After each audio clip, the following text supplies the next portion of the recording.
The feds did a whole investigation into the Young Dolph whole scene, and they found out that people from CMG, people from Yo Gotti's camp, Moneybagg Yo, blacyoungsta, Govan, everybody that has something to do with it is going to finally be brought in front, and they're going to try to get the justice for Young Dolph. If you guys want justice for Young Dolph, and you Dolph fans, supporters, you from Memphis, or you rocking with PRE, comment down below. Put LLYD, long live Young Dolph. Throw the dolphin emoji in the comment section, and we're going to really get into this because the details are being released from the prosecutors and the U.S. Marshals that everything that happened in Memphis on that day when Young Dolph was in the cookie shop, they found the whole new line and timeline of events that had took place. The first thing that they have to do is basically locate the Bentley truck, because the Bentley truck was seen at the Ruth Chris. It was seen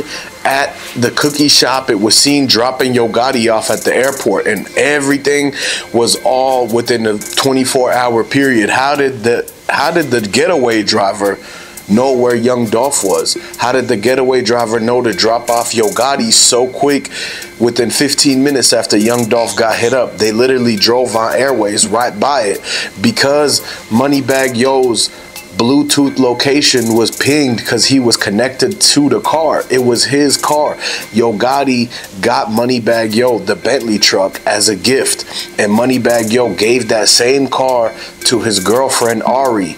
But when they were breaking up and he needed to use, like he thought that he could use the car that he gave her as the getaway car to pull up to the Young Dolph scene, but they forgot that that car's been all up and down the Memphis streets. It's been to Lenox Mall. It was seen on camera with Moneybagg Yo getting out of it at the red carpet. They just got caught.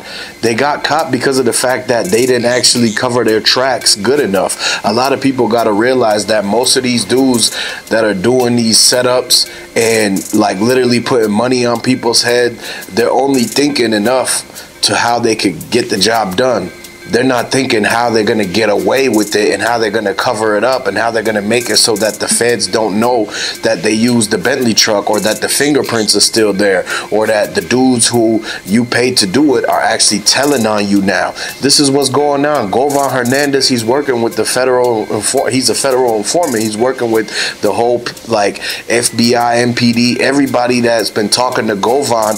The investigators have been telling them that they will actually cut him loose and drop his charges if he's able to testify against Yo Gotti and bring forth like evidence and incriminating statements, because since he was there, he was in the Bentley truck and they drove by. What Govan Hernandez said is to the investigators is that he got picked up by bigjook in the Bentley truck, and Yo Gotti was there with blacyoungsta and Moneybagg Yo. As soon as they drove down to the Young Dolph scene, they parked up on the side and waited until they got the signal from the people at the inside that they dragged Dolph to the front of the store. That's when they sent the dudes with the Dracos, and they were shaking the Dracos, acting like they were the ones doing it. This is when they gave the signal to the getaway driver. As soon as Govan and them drove by in that Bentley truck, Govan said that all of the people in there, they were all talking about Dolph and how they did the setup and everything. This is the person who they actually said was the mastermind, is who's telling on Yo Gotti, because he was there. They're actually giving Govan Hernandez witness protection because he saw what happened. He was part of the plan. He was in the meeting rooms when they were planning on how they were going to get Dolph and do this and that. He knows how much money was put on the head, and he knows the guys that sent the orders and everything. This is why all eyes are on Govan Hernandez right now, as he's about to basically tell on Yo Gotti, CMG, Moneybagg Yo, and blacyoungsta. This is why blacyoungsta's brother got hit up. Keyglock's brother couldn't even get close. They had already gated it up by then. He was walking backwards trying to get back to the front. And so what you got to understand is that now all the people who swarmed right in front of that window where Dolph had his arm sticking out, these were the people that was trying to get a piece of his ring. They were trying to get the belt off of him. They were basically trying to pick up the scraps of everything so that they could go melt down the jewelry and sell it to people like Johnny Dang, for example, or they was going to take it to somewhere else and to the pawn shops. But this is why a lot of people didn't pop out with no type of Young Dolph chains until after Keyglock did, to make sure it was safe. And one thing people got to understand is that whoever it was, they had the footage right there showing everything that was going on. It showed the firefighter unhooking the watch and everything like that. Now, everything alleged, but at the end of the day, his watch is gone. In the bag, we knew for a fact Young Dolph was holding on to that chrome heart bag for the whole entire weekend, and he had it with him at the Ruth Chris restaurant.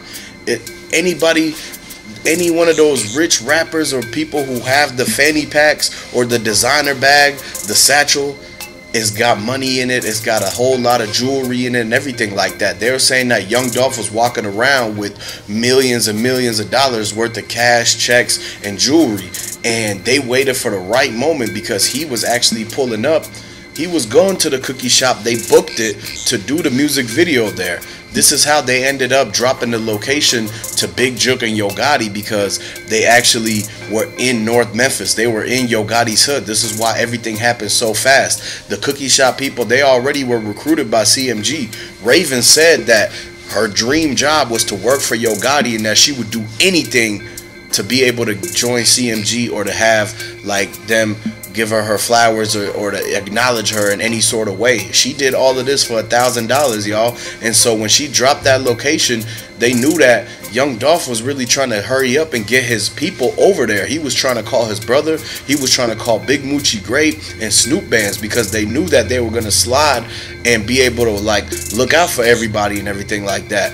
And so at the end of the day, they dropped Young Dolph location before any of his people could get there, and he was fully surrounded. Once he was trying to escape out that room, it was already too late. It was like 20 dudes in the lobby waiting for him, and they already had the dudes on the way that was going to make it look like they the ones that came up and dumped the rounds out the Draco.